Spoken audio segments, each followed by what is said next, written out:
Today, I'm really happy to bring in Vivek Venkataraman. I hope I didn't butcher your name too much. That's about right. Venkataraman. Venkataraman.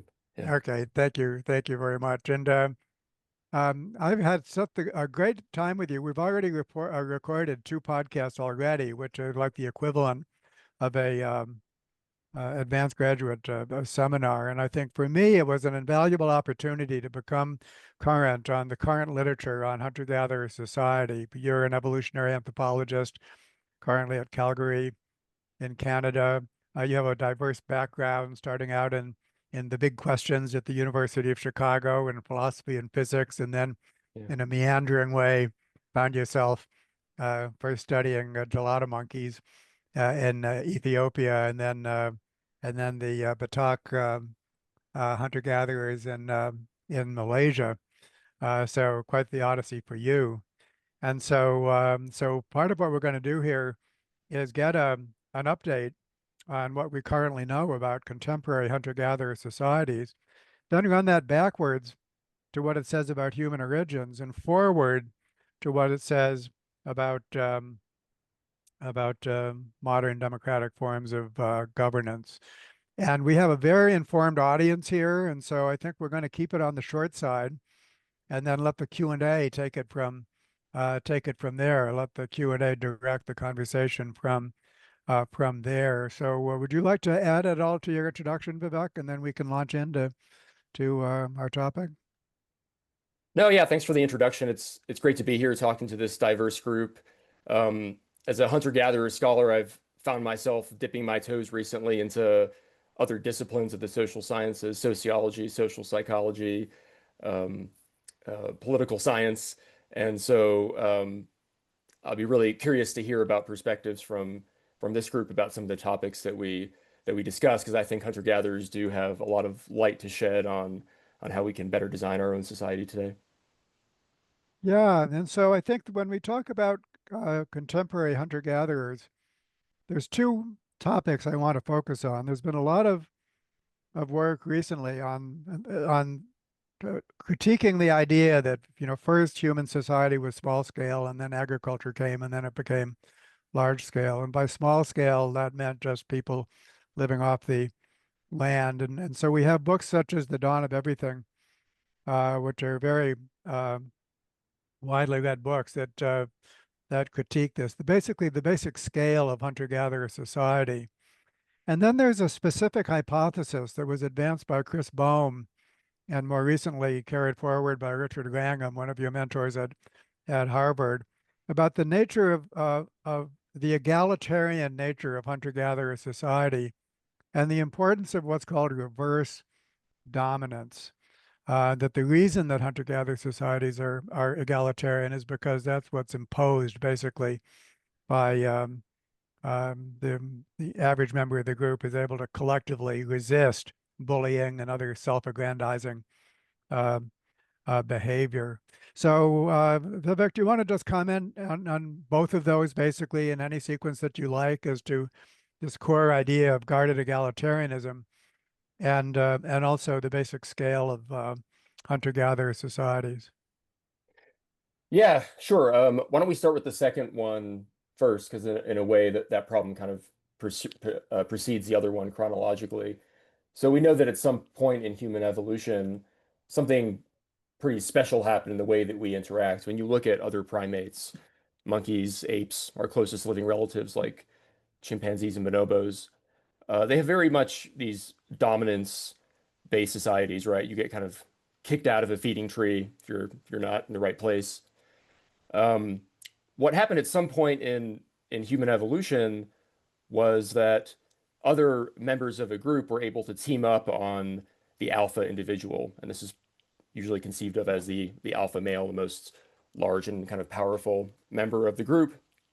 And through a process of coordination, you're able to kick out that male. And so this was, Chris Bohm's basic idea about how egalitarianism is sustained in these groups is that you can actually have the lower ranking individuals become more powerful through coordination. And it's fascinating that in primate societies, this is something that it just doesn't seem to to really happen. You might have momentary coalitions, right? Animals teaming up against each other, but they pretty much always take the side of the alpha male because they may get beat up later if they took the wrong side. So something special was happening here. And Chris Bohm's thesis has been elaborated recently by Richard Wrangham and The Goodness Paradox, this book published in 2019. And what Richard added to this was the argument that it was capital punishment specifically that accounted for this big shift in prehistoric social life. So by actually killing the alpha individual, that you're removing these reactive genes essentially from the gene pool. And at the same time, you are promoting traits associated with proactive aggression, which is Hannibal Lecter style plotting and planning, right? So Richard has a paper called Two Types of Aggression in Human Evolution, where he kind of outlines this idea and talks about how we became less aggressive in one way, but kind of more aggressive in another way. So that's where things kind of stand today with Chris Bohm's thesis and the If I elaboration of could, that. Vivek, I Maybe I'll could jump stop in there for a here, and minute. just one Sure. thing that Richard Wrangham added was this Yeah. idea of self-domestication, which I think has become a hot topic. And what's interesting about self-domestication, that we basically bred docility in ourselves a lot, just like in our companion animals, is that domestication or docility is a behavioral trait, but it has an anatomical signature, and it's called the domestication syndrome. And this is in all domesticated animals. And so that means that it is present in the fossil record.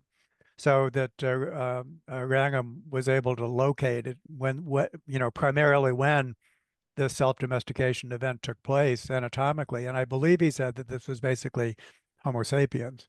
So, and you could elaborate on that. But so this concept of self-domestication has, I think, been added to Chris Bohm's hypothesis, supportively added to Chris Bohm's hypothesis, right? Yeah, exactly. If you look at the shape of the skull in archaic hominins compared with us, right, emerging 300,000 years ago, we see that our skulls are a lot more globular, less robust, more gracile. This is consistent with this domestication syndrome like you're talking about, and it parallels changes that you see in other animals that have been domesticated. So the thinking goes that these shifts in behavior were potentially pretty recent, 300 to 500,000 years ago in the human lineage.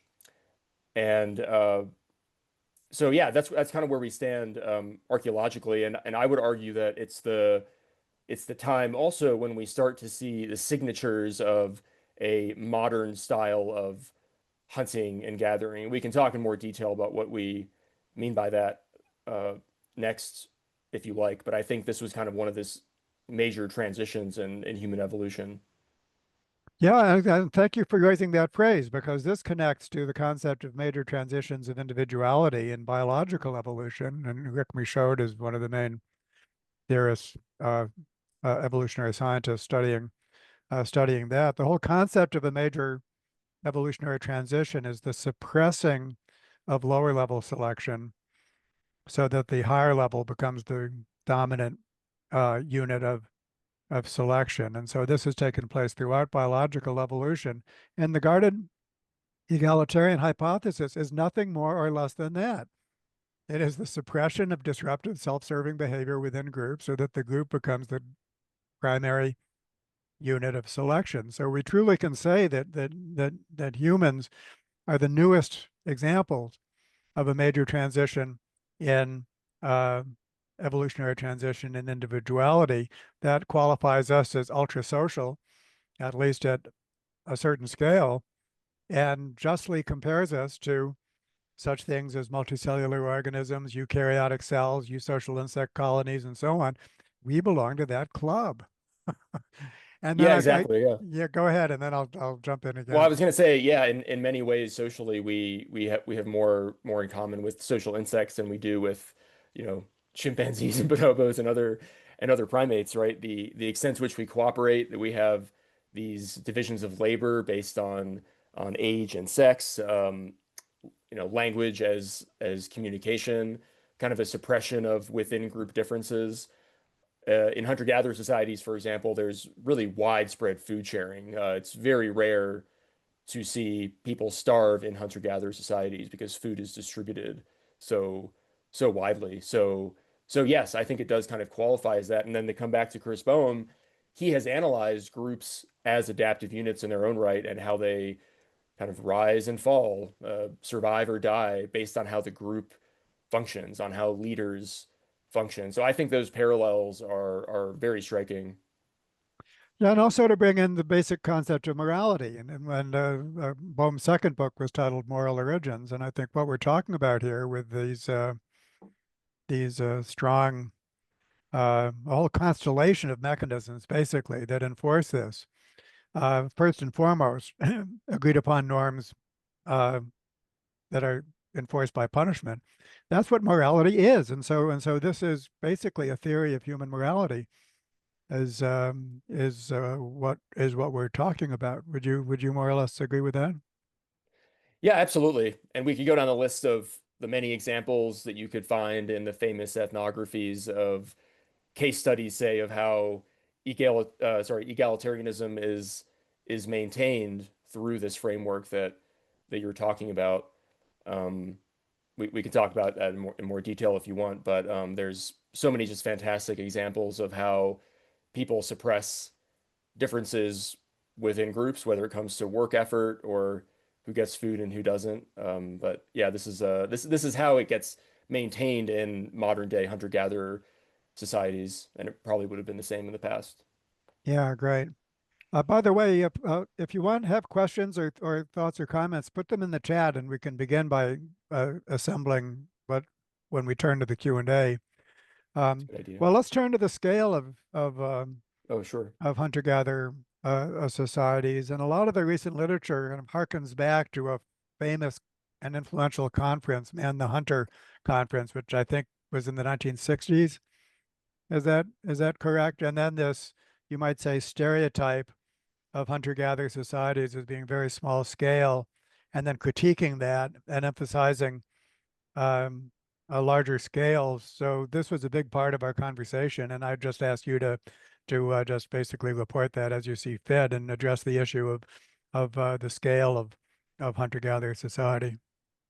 Sure, I think it's important to have historical context here. So the Man the Hunter Conference happened in 1966, and this was the first time that you had hunter-gatherer scholars get in the same room and ask, how do modern day hunter-gatherers inform our notions of human evolution? What does it even mean to be a hunter-gatherer? What archaeological signals do they leave? How has that affected the lead up to society today? And basically what they agreed upon was that uh, there's a certain constellation of traits that all hunter-gatherers, or most of them, have, which is that they live in small groups, they move around a lot, minimal food storage, minimal territoriality, and that there's a lot of flux socially. So people are constantly kind of moving in and out of groups. And in the past 60 years, there's been so much field research that has further delved into these topics. And I would say that overall, it's this nomadic style has stood the test of time, but of course, the picture has become much more complicated and interesting. And recently, there's been a lot of emphasis on the idea that instead of the stereotype of hunter-gatherers as nomadic bands moving around a landscape for 290,000 years up until the dawn of agriculture, that in fact hunter-gatherers were aggregating in large groups quite commonly pretty deep into the Pleistocene, right? Maybe going back to the origin of our species. Now, this is a very interesting claim, and it actually comes from ethnographies that have existed for many decades, most notably one showing that there's seasonal differences in aggregation. So during some parts of the year, hunter-gatherers will come together in large groups, they'll live together. Their social organization even becomes different. They might become more hierarchical while they live in these dense settlements. And then the rest of the year, they'll break up into small bands and they might be more egalitarian. So you actually see this in many forager societies, this sort of pattern. But recently, there's been more emphasis on extending this into the past as well and thinking that our psychology isn't just shaped by this small world view, but also interacting with people far, far away. And the archaeological record bears this out to some extent. So we find evidence going back, I believe it's at about 200,000 years ago now, of long distance transport of tools, right? Going 50, 60 plus kilometers, far more than the limits, the geographic limits of a single band. And so this means that people were, exchanging resources far and wide, even a long time ago. But otherwise, we don't have a lot of evidence for large scale aggregation that is occurring on a permanent basis, because this is usually manifested in preferential burials where you might have kings or other people of status, or monumental architecture where people, move big stones to make structures. We really don't see that until about 40, 50,000 years ago. So it remains a puzzle, but it's a very interesting modification of the early thinking. Yeah, and there's something between small-scale society and agriculture, which is wide-scale habitat modification, sort of Hmm. ecosystem engineering. If by agriculture we mean domesticated varieties of plants and animals, um, uh, that could be preceded by extensive modification of the habitat, therefore creating a big surplus of food, which is what agriculture was supposed to have provided. And whether you call that agriculture or something else is just a detail. But so that's the sense in which large-scale society could precede agriculture. Is that about right? Well, that's right. And even today, or at least in the ethnographic present, so to speak, there are hunter-gatherers who are labeled um, like delayed return hunter-gatherers, or complex hunter-gatherers, groups like in the Pacific Northwest, where they were subsisting off of wild food resources like salmon, but it was so rich and stable and constant that they were actually able to scale up their societies in a way that more resemble an agricultural society than a what we call immediate return hunter-gatherer society. So we have to admit that the term hunter-gatherer is imperfect when it comes to probing the social implications of how your food affects how you can, design your society. Yeah. Yeah, yeah. Um, so one of the things we discussed, I think, is that despite all this, um, well, I'm kind of going to leap forward and talk about a Sure. modern concept, which is the concept of polycentric governance, Yeah. um, um, um, developed by Eleanor and Vincent Ostrom, which basically notes that life consists of many spheres of activity. Each sphere has an optimal scale, and so good governance requires finding the right scale for each sphere of activity and appropriately coordinating among the scales. So we're going to get back to that. But the point to be made here is that hunter-gatherer society is exactly like that. And there's something about our species which is capable of functioning in many groups simultaneously to recognize at any moment what the appropriate grouping is and to adopt all the norms and customs associated with those groups. And it's for that reason why you might have large-scale society during one season and not another, where you might function as a hearth group, as it's sometimes called, basically the settlement, and then that might fragment into hunting and gathering groups, all these different kinds of groups, um, each one with its own separate system. And the fact that we can function in that capacity is amazing in the first place, that we could be so adept at that, and that hunter-gatherer society and modern society are much alike in that respect. So if you could elaborate on that, and then also, Vivek, the importance of the band, despite everything we've been saying about large-scale hunter-gatherer society, the band remains a very important context. Yeah, absolutely. I think I can answer both of those at once by starting with just a brief exposition on what hunter-gatherer societies look like in terms of this multi-level context.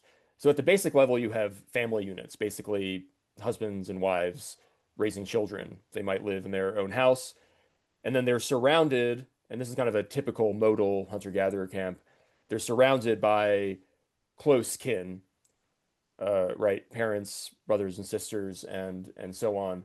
And they tend to work together preferentially to share food with each other. This serves to buffer risk because we know that hunter-gatherers go after foods that are hard to get, right? The Hadza hunter-gatherers of Tanzania, they fail 9 days out of 10 when they're out hunting. So this means you have to have a cooperative system of, 10 hunters or so to be buffering that that risk. And then beyond that, you might have different kin groups within a camp interacting with each other to go foraging, to cooperate on building tasks, things like that. And then beyond that, and so that's the band. This is the unit that's typically about 25 or 30 people. This is the main unit that has been analyzed kind of as an adaptive unit, like I was saying earlier. And then across the landscape, there are several bands moving around that comprise the larger ethno-linguistic group, and they maintain relationships within that area. Some of them can be quite long distance, and there's many different ways of maintaining social relationships. Prior to the era of having instant communication and smartphones, this may involve the exchange of beads or other small trinkets that kind of serve as an indicator of friendship and something you can tap into when times are tough. And so you can analyze the adaptive benefits of each of these scales of hunter-gatherer social organization, and that's what scholars have been doing for the past 20, 30 years. And I think it bears out your point, which is that we can come up with adaptive explanations and show these empirically at all these different levels. Um, and how that then gets kind of transferred to thinking about the modern day. That's something I guess we'll kind of get into next. Yeah. Yeah. Yeah. Um, so maybe you could just maybe talk about a particular group that you work, put some flesh on these bones, basically, to talk about some of the, and also some of the work that you've done with decision making and so on, just to talk a little bit about your own research and introduce us to the particular hunter-gatherers that you've been working with. Yeah, I think that would tie all this together quite well. So I work with a group called the Batek in peninsular Malaysia. And as recently as, well, today basically, they still live part-time as hunter-gatherers, moving around in small nomadic groups in the remaining patches of rainforest in Malaysia. And we worked on a paper a couple years ago that really got me interested in all of this. And what that paper was doing was trying to understand how hunter-gatherers make decisions at the level of the group. And I won't go too far into the details, but basically we used a mathematical model derived from foraging theory called the marginal value theorem, which basically says, once you deplete a patch to a certain level, you should move on to the next patch if you want to maximize the amount of food that you get over the long term. So we thought, okay, well, hunter-gatherers should probably behave like this as well because they want to get a lot of food, just like any other animal, right?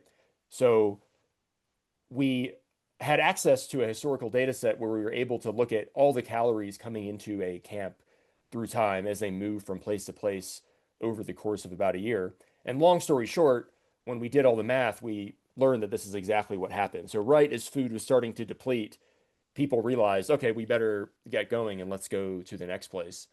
And at first I was surprised by this, right? Coming from the society that I was raised in, I'm thinking, wow, how do they come to this decision that is maximizing group level foraging efficiency without a leader, right? And but through my research, I've realized that I was framing that question entirely the wrong way. It should be the opposite way.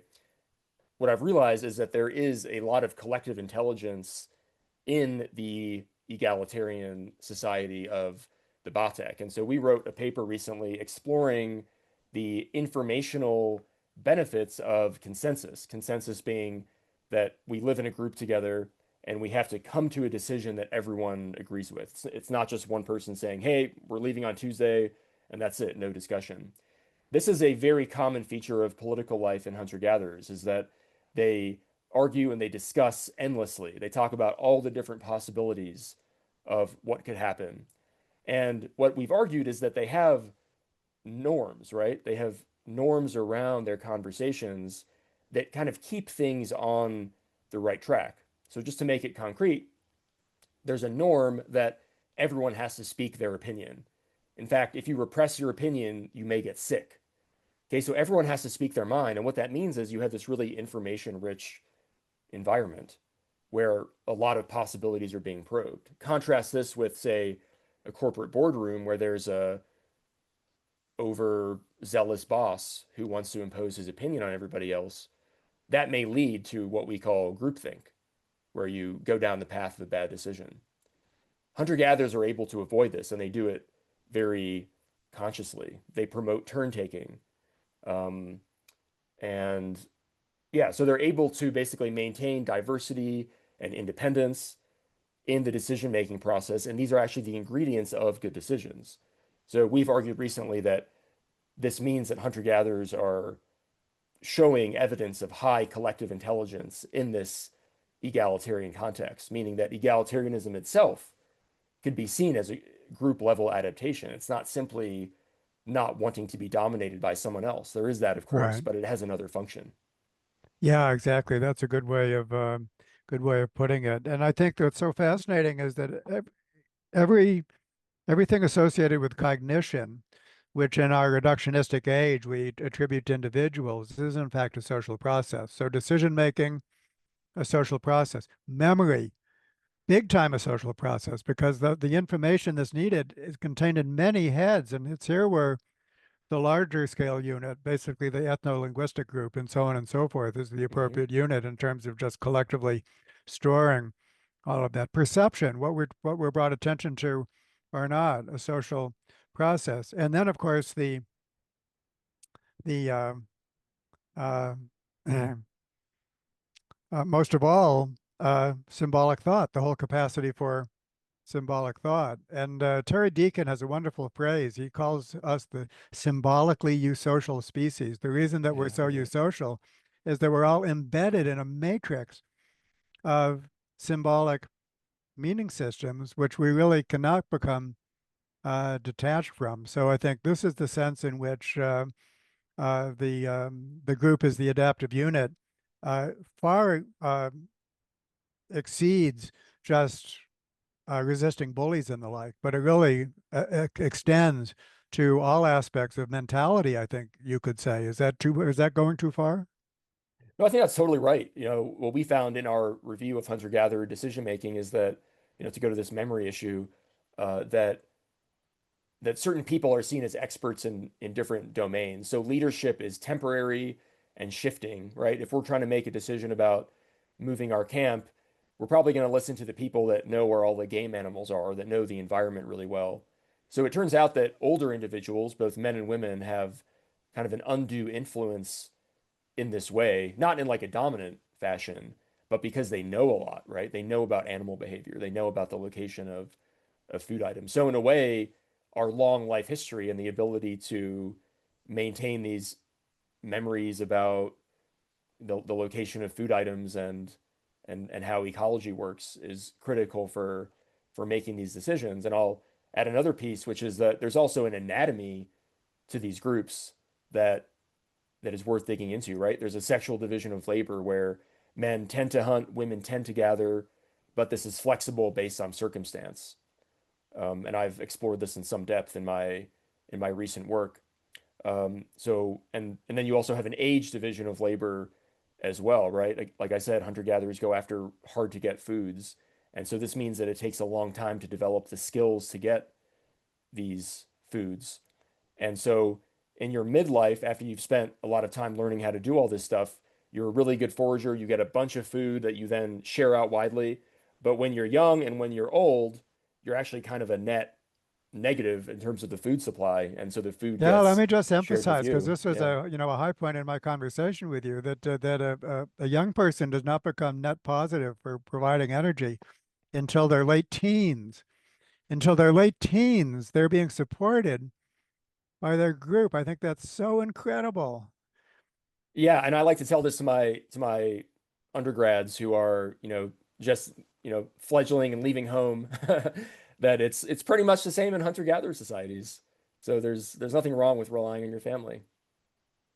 Yeah, so it's so amazing. Well, let's switch now to the final chapter of this, which is to relate all of this to modern democracy. And I'm going to read from the Wikipedia entry on liberalism. Okay, and Mhm. liberalism dates back in our own history to basically the 19th century. Liberalism is a political and moral philosophy based on the rights of the individual, liberty, consent to the governed, political equality, and the right to private property and equality before the law.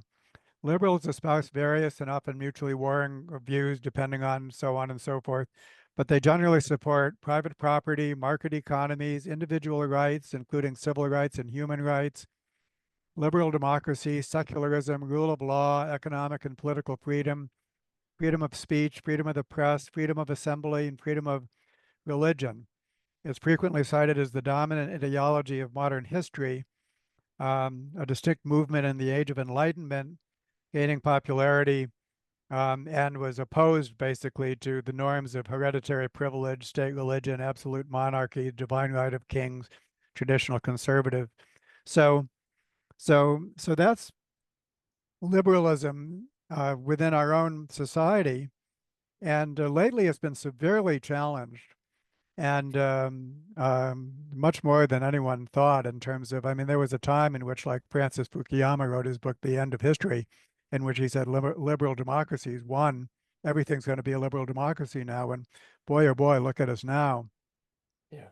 So the whole concept of liberal bruised and battered, and its conceptual foundation is much more fragile than anyone thought. But I think just by reading that list, with the exception of private property, by the way, but in most other respects, the whole challenge of the liberal tradition was how do we recognize individual freedom with the welfare of society?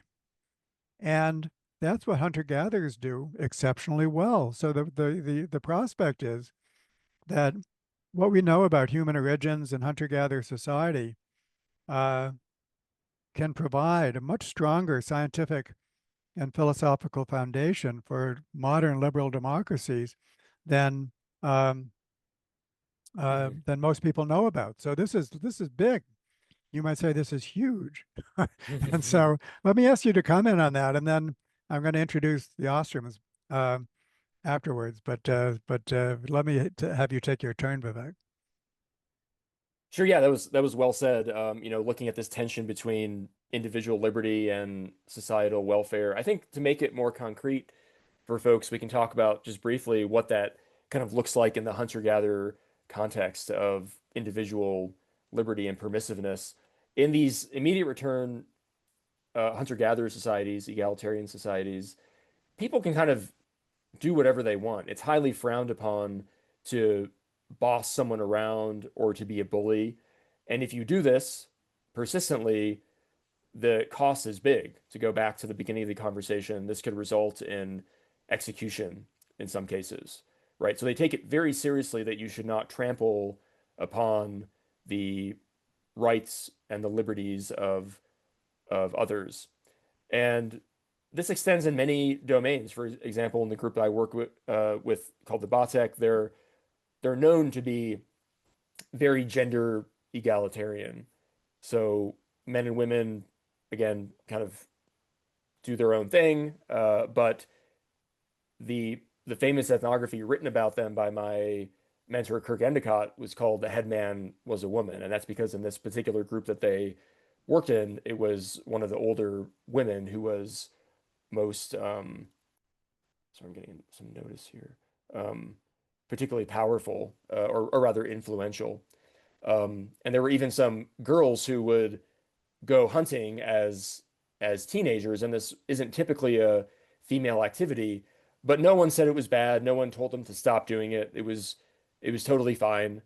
They eventually stopped doing it, but I think that's just kind of a neat example of the permissiveness in these societies. Now, at the same time, that exists alongside a concern for others, right? Like I said, with food sharing, you never let anyone else go hungry. If someone asks you for food, You kind of have to give it to them. And there's very much a sense, and this is something I didn't mention about our work on consensus, is that a critical aspect of consensus building is that you share the same goal, right? So when they're deciding about where to move their camp next, they're all on the same page that, we're all going to share our food together. So let's find the best place to go next, right? They have a shared goal, and then they have these guardrails with their political process that guides them to the best course of action. And so I think you're totally right that you find this really interesting marriage of these two things in hunter-gatherer society that we think of as being actually at tension in our society. And so one way that we can, I think, move forward is just realizing this and then looking at the model of hunter-gatherer societies as as something we can maybe build on, and particularly this idea of a shared goal, because I think that's something that's particularly complicated when it comes to very socio-politically complex contexts, right? Yeah, so I'll bring in the Ostroms here again, which Sure. are absolute pillar for what I work with in the economic and business sphere. Hmm. And basically, very briefly, she worked with the tragedy of the commons, groups managing common pool resources. She showed that in some cases they're actually able to avoid the tragedy of the commons, self-manage their resources if they possess certain core design principles. And then I worked with her to generalize those principles basically to all cooperative endeavors. So in my um, much of my work, we're working with contemporary groups at the level of the single group, implementing these core design principles, and then at multiple groups with polycentric governance, as I just mentioned.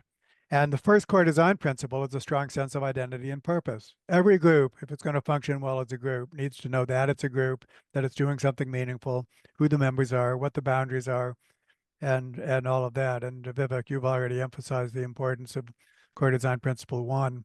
Right. And so a wonderful part of our second conversation, which I encourage people to listen to in detail, was I basically ran through the 8 core design principles and to ask you, how good a fit is this to hunter-gatherer societies, including the one that you know well? And the bottom line was a great fit. I mean, so you could really say that that hunter-gatherer societies are the original Ostromian and polycentric societies. And so therefore, they provide a very good model indeed for what we're trying to implement. You've already talked about decision making as one of the core design principles, fair and inclusive decision making, and Hmm. CDP1, a core sense of identity and purpose. Let me focus on just one of the other ones, which is graduated sanctions. That basically, if you're not doing what you should, then that needs to be corrected, but at first in a friendly way, and then that escalates when necessary. And you've already commented that at the high end of graduated sanctions is the ultimate of basically capital punishment, which is Richard Wrangham. But then let's focus on the other end. What's the first thing that happens when somebody's not doing what they should? And there we have this like rich inventory of mechanisms, starting with humor and ridicule, and so let's focus on like the first line of defense of graduated sanctions. If you could just tell some stories about, what happens if something needs to be corrected, and how is that handled in a mild and for the most part friendly and good-natured way. Yeah, one of the most common things that's said about hunter-gatherers is that they settle conflict by just kind of walking away. And so I think this is something very common that you see is that people can just kind of go elsewhere. So if something is happening that you don't like, you could simply just disengage and walk away. So that's one way of sanctioning someone, so to speak, by showing disapproval. There's also more direct but still relatively subtle forms of gossiping, uh, joking, or at a higher level, kind of ostracism. So it's well known in these societies that it's often networks of women, of older women that are kind of controlling information and gossip. And so, I've even been um, present when some of this has happened. Is you'll see something happening that is going to elicit disapproval, and you'll kind of just hear from the peanut gallery, kind of an old lady making a joke about, the person in question. Sometimes it was me. And so that was always kind of interesting to see. Another example I really liked comes from the Kung hunter-gatherers, where there was somebody who was being a bit of a bully. He was orating to the whole group, and people were getting kind of mad that he was getting a bit uppity. And people basically just turned away and stopped listening, and they kind of pretended they were doing other things. So one person pretended like they were cooking, another focused on a thorn in his foot, like it became a big problem. And so again, you're kind of just withdrawing attention from somebody. And that is what happens before you get to the more kind of extreme versions of things. But there's so many stories in ethnographies about graduated sanctions that I think it's a pretty solid principle here. Yeah, and so part of our conversation, which is we don't want to idolize this too much, and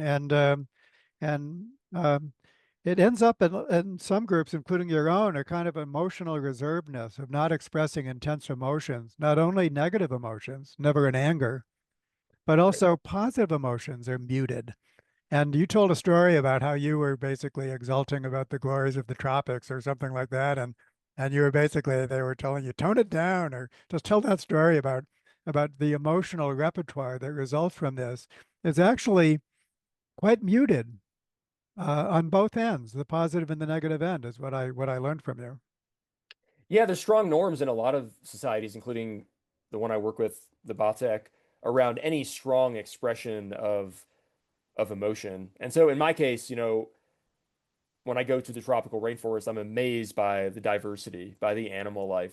And so me and my friend would point out, oh my gosh, look at that really cool butterfly. Now, it just so happens that pointing out the color of a butterfly is particularly taboo in this group because, at least with their logic, is you're sort of ripping at the fabric of the universe in some way that they don't like, and there's a threat then of kind of geological disruption, basically.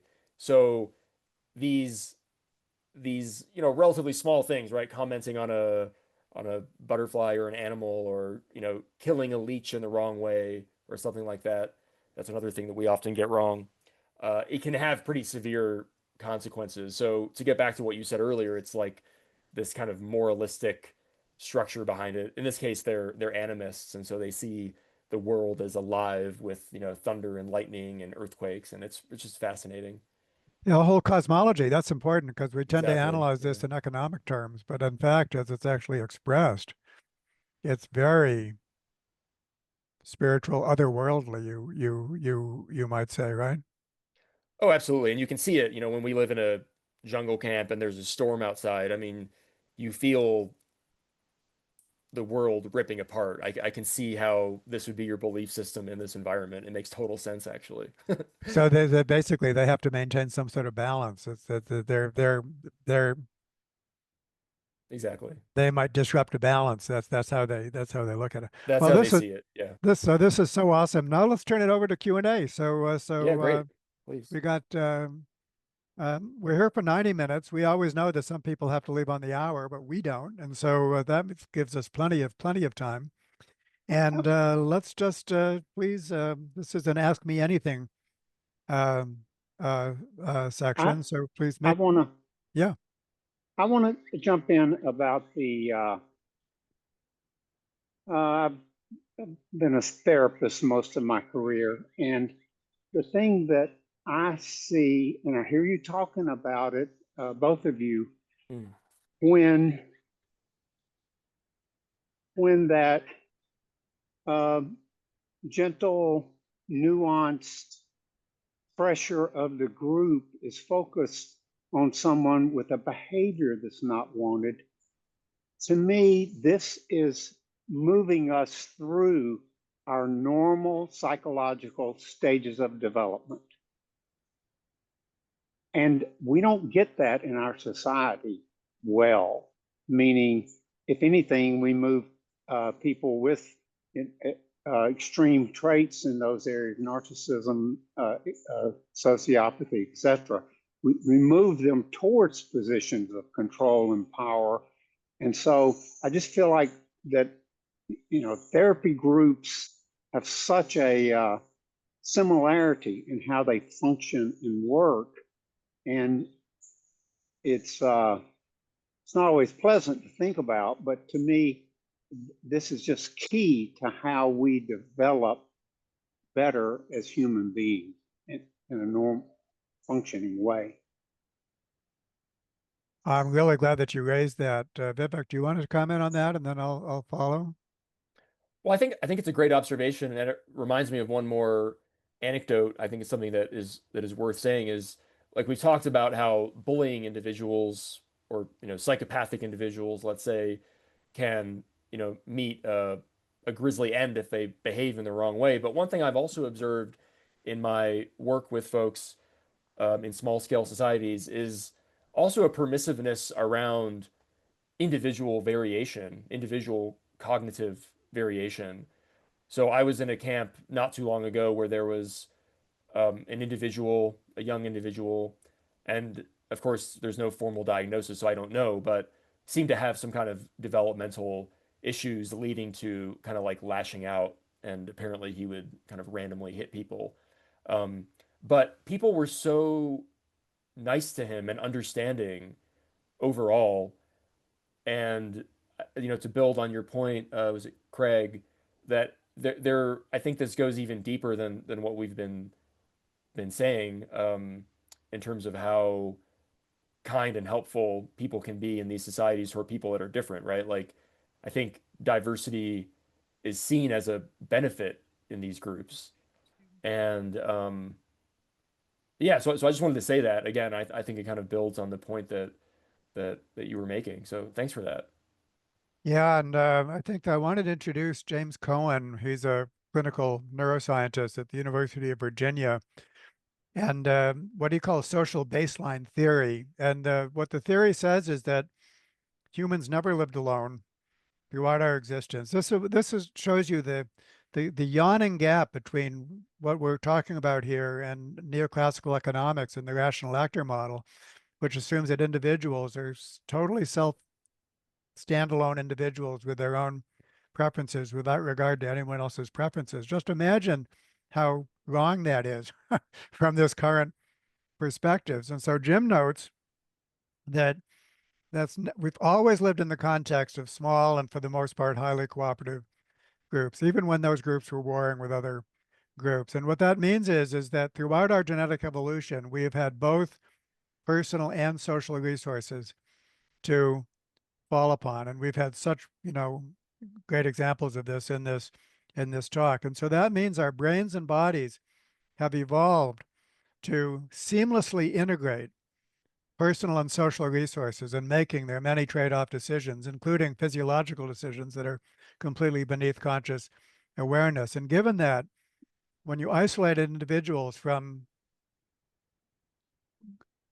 cooperative groups, then the brain and body interprets that as an emergency situation. And so here's how we get, loneliness and social isolation being a health risk factor, which is right up there with smoking and obesity and lots of research on that. So this is, I think, very much um, uh, informs what we need to do as therapists. And in this article that I co-authored with Jim, I think the research shows that over half of the effect of therapy is just the nurturance that the therapist provides to the client. And the most therapeutic thing you can do is to get the individuals functioning in the context of small, meaningful, and appropriately structured groups.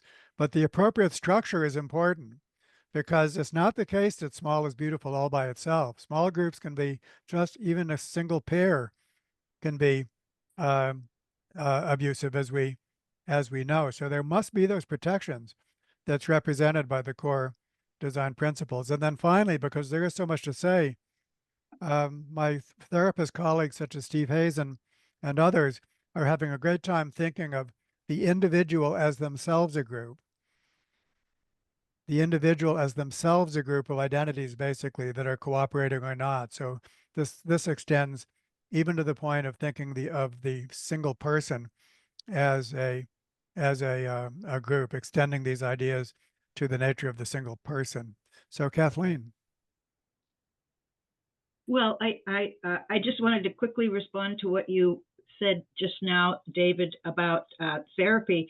I'm actually familiar with an older, I forget the actual name of it and who wrote it, but about 30 years ago, there was a meta-analysis of, outcome studies and of all types of therapy. And actually the conclusion is it doesn't make any difference what the approach the therapist is using. And I was in mental health. I was a therapist, was a systems therapist, family therapist.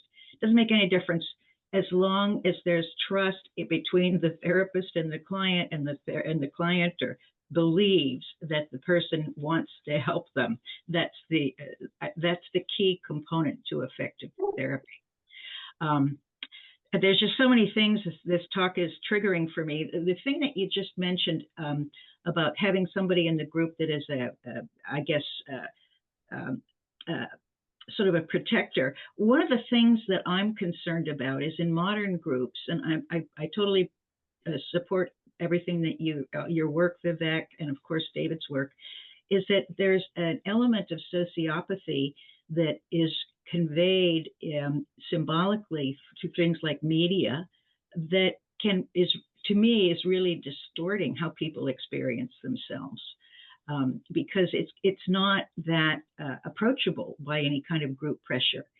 There's more and more that's happening that's no longer, I think, responding to the kinds of checks and balances that you're talking about. And I also was very much had a developmentalist perspective in my therapy work. I believe very much in what Craig was saying, but there's influences in contemporary culture that seem to be working against the underlying, I think, truth of the theoretical perspectives that you are talking about. Vivek, would you like to respond to that? And then I'll briefly. Well, yeah, I'll just briefly say that's a really nice comment, and I completely agree. And this is what I've argued is that, yeah, basically all like these days all the guardrails are off when it comes to modern day discourse. There's no real social pressure you have to respond to, or there's no real consequences if you don't respond to it, right? And this is one of the issues. And then the other thing I would raise is, again, that issue of kind of shared goals, right? Do we all want to live in the same kind of society? Well, I don't think we all do, actually. I think that's part of the problem, and therefore the pathway that you take toward it would be different. And so these are many of the problems that we face in these larger scale contexts. But basically, when you see the kind of talking head culture that we live in now, it is diametrically opposed to how we lived for most of our species. And I think that's telling. Yeah, and I think the way to approach that optimistically is to say much of what's wrong with the world is because of these disruptions of these principles that we know well. Basically, we know what works. It's very general. Right. It applies to all cooperative endeavors. And if there's something in modern life which isn't working, and of course so much is not working, then it's for those reasons. And also we can find the success stories so that there's, despite everything that's going wrong, we can find some wonderful examples of things going right in any context, including business groups. And when you focus on them, you find the high performing groups, then it's just as I went with my conversation with Vivek, went through those core design principles, crudely put, and you find this wonderful fit, and you find these gems of cultures that have been created, little islands of prosociality in which prosociality is thriving because these protections have been built. So the model is out there, and it's a matter of realizing it. So basically, so showing that this is in line with predictions as opposed to some exception, and then providing those conditions. So I think that's what's optimistic. Basically, is we really do have a sense of how to make life better with these principles. Ken. Well, as human population increased, we had more and more conflict. And so, of course, we know that groups with greater coalescence defeated weaker groups. So a greater need for coalescence arose. We had strong central control. We evolved religion that provided that social control. And and then this now we still have this. So we have a very strong eusocial tribal structure. And I'm trying to imagine how that can evolve. I mean, at this point, we have Trump's military attempting to put together a whole new structure that's going to give us military control in Southeast Asia in order to, quote, protect us from China. I mean, obviously that's nuts. So I'm wondering, how do we evolve from this extremely, first, would you agree that very, very high population has exacerbated this problem? And number two, how do we retreat from it? I'm trying to take us from where we are to some sort of rapid cultural evolution. Well, Vivek, go ahead and then I'll take my turn. Well, I think that's a difficult question, especially the issues of, yeah, like now and today. But to go back to a point from earlier of polycentric governance, that I feel like we do know what works. We know that humans in small groups can thrive under certain conditions, and then you kind of scale up from there. So I have to believe that this is a structure that would be useful going forward. Obviously, in any particular political or geopolitical issue we face right now, I have no idea, but I guess I would just build on what David said. I know, David, you probably have more insight than I do. Well, a point I made in our conversations is that when you think about this as an ecologist, and first let's think about all the different relationships that exist among species. Those span the range from violent conflict, competition, predation, parasitism, all the way to mutualism or interacting without coexisting without interacting. The entire range of ecological interactions. That's the range that we should expect for human groups. So when we look at human relations between human groups, we should expect not just warfare, violent warfare, but the full range of ecological relationships that we see among species. And that's what we find. But that said, warfare has always been among them.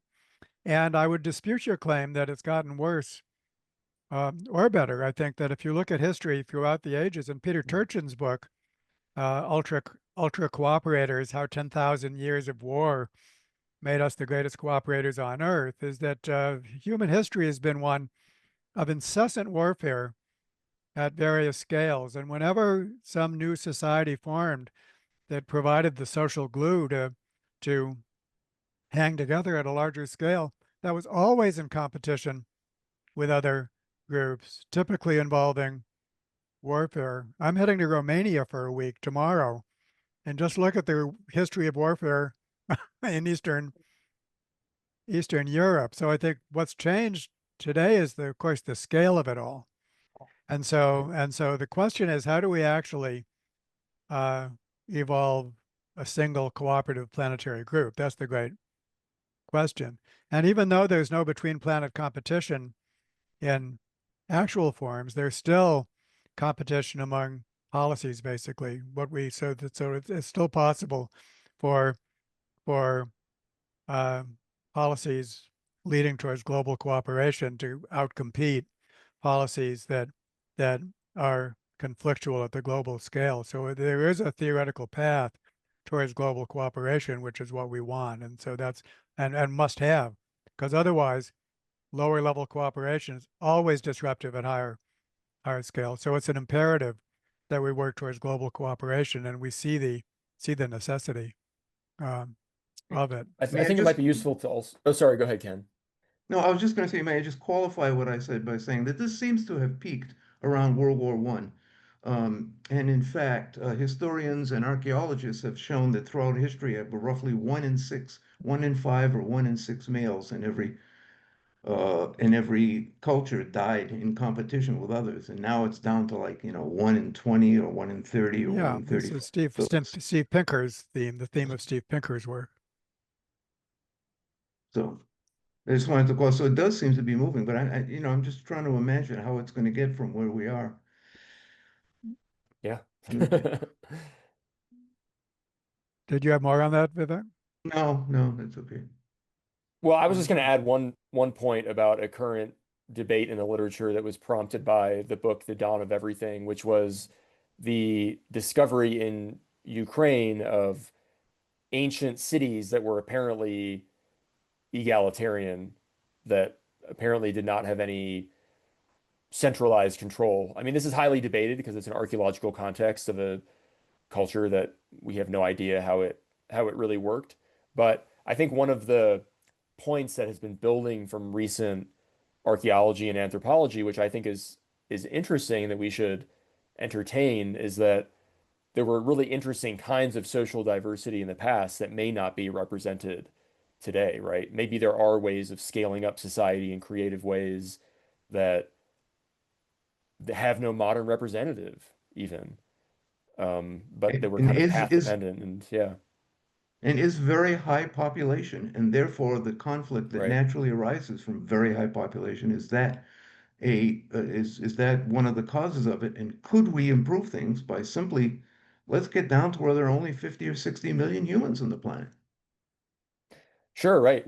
I mean, I would argue as an anthropologist that we need to turn to the record of human diversity around the world as it has existed, how it exists today, to look for these kinds of solutions about what works, because cultures are reflections of strategies that work, right? Oftentimes. And so this archaeological case has just been a little bit interesting, but yeah. Anyway, I just wanted to add that. Yeah, well, Um, Vivek, the other Vivek. Yeah, another Vivek. That's great.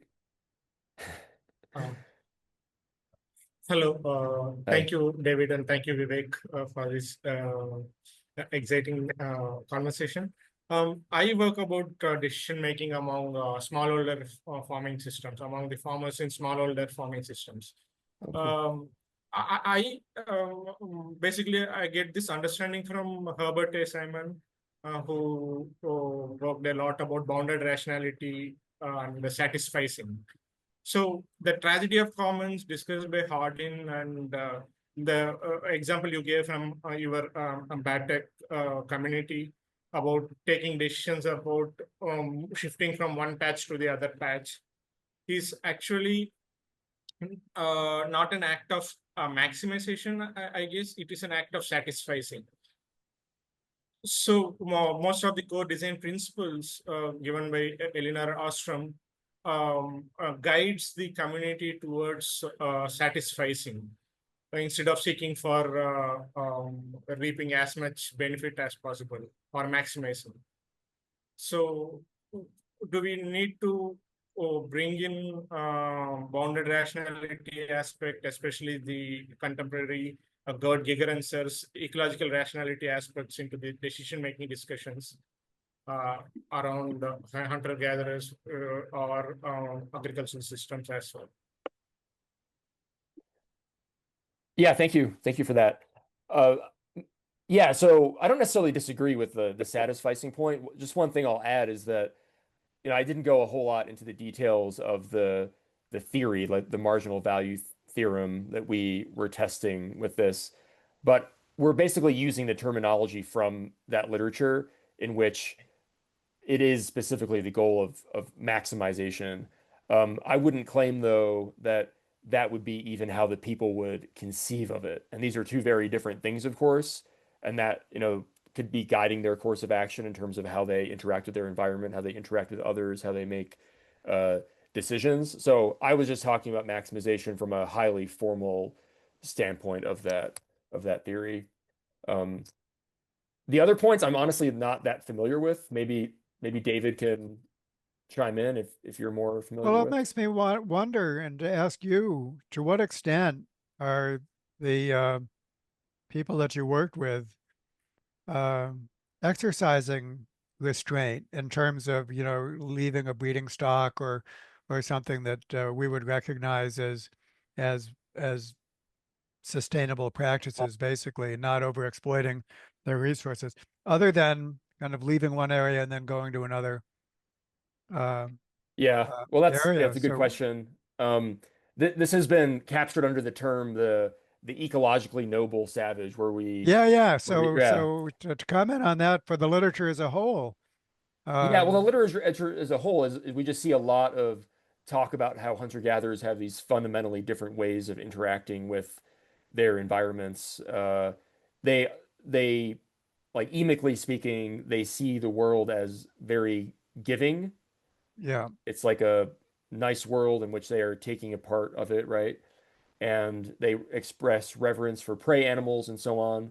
And so all of that is very interesting. At the same time, though, I think that sometimes that literature risks kind of exoticizing people because I think at the core, people are trying to solve problems the same way that we do. And I think the fact that they are not overrunning their environments is largely a product of simply low population density. I think back if to low they population. kind of Right. had the capacity to do so, they wouldn't have that much of a problem with it, frankly. Um, that's You kind of even have an my example yeah. where you even have an example, Vivek, where there's some forest product which they were basically selling, and that influenced their decision, right? Could you maybe that's a relevant example if you wanted to provide Yeah, well, that. in that paper we wrote, it was really the sale of rattan. And this was actually in the 70s. It was a sale of rattan. They would gather up rattan, it's made into wicker furniture. And we found that as like the strongest predictor of when they moved camp is when they depleted uh, you know, rattan. And so this literature is kind of interesting. There's a lot of debate about it, but yeah, that would be kind of my thoughts. All right. Yeah. Okay, what's next?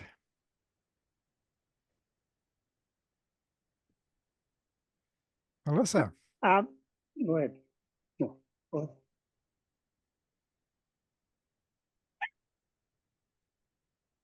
Melissa, you seem to be Melissa, go muted. ahead. Oh, hi, can you hear me? Yes. Yes. Okay. Hi. Right. I just wanted to comment on the actually a couple things. I'm not sure if I'm able to recall everything right now, but the whole like mentioning the the actually, you know what? I'm just gonna step aside because I need to kind of gather my thoughts. Sorry about that. That's okay. You can Okay, also come write in out. the chat if you prefer. Yeah, Okay. right in the chat or come back as soon as you want, Melissa. Okay. Kurt, currently you're muted. Hello.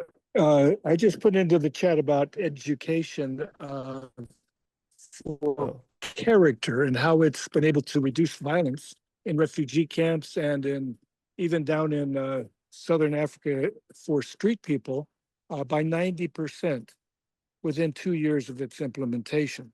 It's one of the character development programs that we highlighted in a couple of different podcasts that we did for Humanity Rising Global Solutions Summit and a couple of other podcasts. So I'd love to be able to hear your uh, input into this and how it might be a solution. Thank you. Could you say just a little bit more, Kurt, about what kind of education this was? You talked about character education. Just to say a little bit more about it. Well, this one that I found, which I felt was the best out of the three that we highlighted on our program, was called the Living Values Education Program. And it is a woman who wrote the program, lives actually in Southern California, but she's been all over the world teaching it. And she's gotten to have, like I said, 90% reduction in violence at a Thai refugee camp. And that's unheard of in those kind of violent kind of places. But it works. And when it's applied in schools anywhere in the world, it has great results, and academics go up, and all the other issues that people have for, like I taught in Los Angeles Unified School District for years in the ghettos, the violence goes down tremendously, and there's no need for police officers on campus anymore, and so on and so forth. Do you recognize some of the elements of our conversation here in that? Because I'd have to learn more in order to comment. But do you see a match between what this kind of education was and for example, the core design principles or anything else that we've talked about? Well, the thing that I found was that it's a mixture of a lot of it. In other words, the discussions with the kids when something goes, quote, wrong. Yeah. And that is something that brings up their insights rather than having it imposed on them by Yeah. the pontifical system, so to speak. Yeah, yeah. So there's a program I'm familiar with called the Good Behavior Game, which is very much an implementation of these principles. But one thing that prompts me, Kurt, is to talk about a little bit about child development Oh boy, in yes. hunter-gatherer societies, because we have people like Peter Gray who basically treat hunter-gatherer society as a good model for modern education, and in part because it doesn't resemble formal education at all. That's a good thing. So, I mean, basically, it says kids run around in mixed age groups. The younger kids want to learn from the Yes. older kids. The older Yes. kids want to be adults, and so much transmission takes place without direct adult instruction. And so, what do you think of all that? Vivek, you were there. Is that what's child development like, and what does education look like in the people that you study? This is something I think a lot about these days as a father of a 3.5-year-old and a 9-month-old. I think back to my experiences living with the Batek and how they would deal with a tantrum maybe differently than I do or something. But yeah, they're remarkably permissive of children. The people I work with, there's no formal schooling. Their school is the forest, as you were just saying, David. Mixed age groups are critical, right? You have 3-year-olds playing with 10-year-olds. That's really interesting to see, making up their sort of own games, going off into the forest to practice foraging skills. And being allowed to, Uh, right? I mean, basically, putting themselves in risky situations, and the adults I don't think prevent that, right? I think that's the critical thing is engagement with risk early on. I tell my students about a story where I was in a camp and there was, I think this kid must have been 3 or something, but he was walking around the camp with a machete and is smoking a cigarette. And everyone was just like, oh, whatever. Like, yeah, that's just whatever. This kid, no one really cared. He would kind of go after some people with the machete, just kind of as a joke, and everyone treated it as a joke. It could have cut off his finger, but no one seemed to care. And I also saw him pouring boiling water into a cup very, very deftly. He was very well coordinated, something we would never permit a 3-year-old in our society to do. We have such an emphasis on safety, of course, that we wouldn't allow these things to happen, but I think they are potentially critical for healthy development. But I'm not sure I see that happening in our society, to be honest. Kurt, did You you know, have that's more? the whole book. There's a book called The Continuum Concept many years ago, and it described how the indigenous people in the mountains of Colombia, where they let their little babies crawling, just, you know, newly crawling or even later crawling, go to the edge of a cliff and not say a word. The child knows exactly what it's all about, so to speak. It is in tune with nature. Nature is the biggest guide that we have, and that's why scientists are finally getting into doing something with biomimicry, and educators are doing things with biomimicry and so on. So we're learning slowly but surely to regress. Yeah, yep.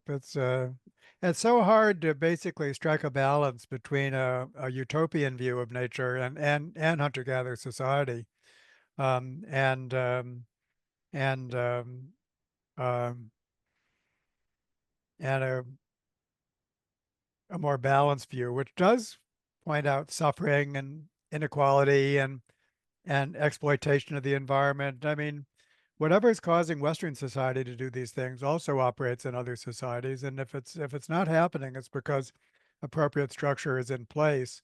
Right. Um, and so I think that's a difficult balance to achieve, is to be able to recognize both what we wish for and what we don't wish for in nature and in human societies around the world. That's, I think, is the middle ground that has to be achieved. Good introduction to next month's on pro-social AI, and what you'll find is a return of most of these major ideas.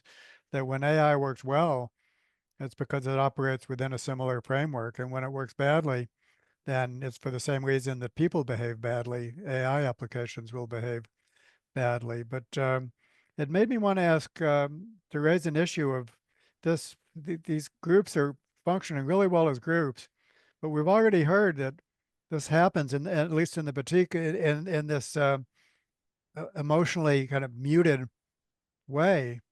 And I was talking with Jerome Lewis, a colleague of yours, Vivek, who studies African forest people, and he stunned me by saying that there's no word for thank you in their language because it wasn't anybody's to give. And so the idea that what nurturance looks like is like what we would see it as. For example, the idea of compassion, which is such an important part of current Buddhist thought, and that I feel compassionate towards you, so on. It might not take that form. It might take other forms. So in your particular case, or based on your review of the literature, is it the case that hunter-gatherers, by being such cooperative, living in such cooperative groups, that it does take the form of like what we would recognize as empathic individuals that are concerned with the welfare of others, or maybe not so much, because these are all proximate mechanisms, Right. and there's a whole range of proximate mechanisms.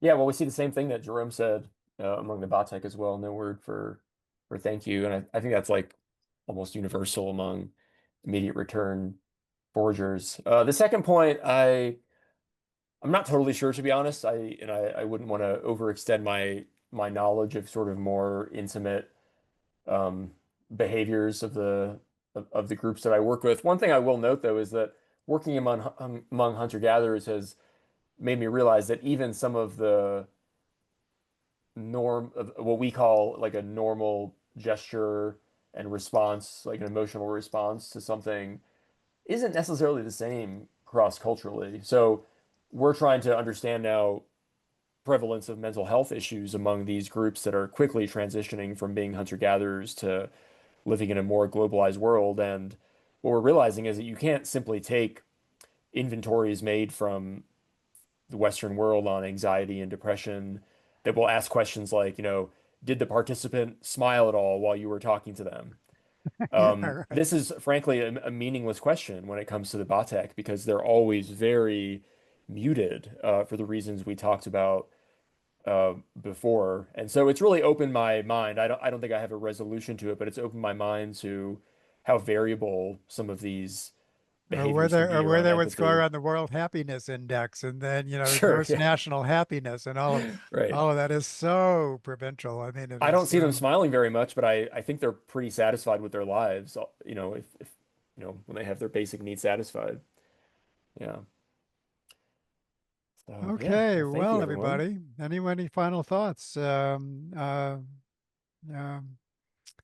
Yeah. right, friends. Well, this has been great, wonderful. Happy to make it possible, and then we'll see you all next month. And there's many opportunities for engagement through Pro Social World. And if you want to know more, then Juliet's the person. And you can just email hello@prosocial.world, and you'll get you'll reach us, and then we could explore many opportunities for engagement. Yeah. Thank you, Thanks, everyone. Vivek. Appreciate the All good. thoughts. Thank you. Thanks.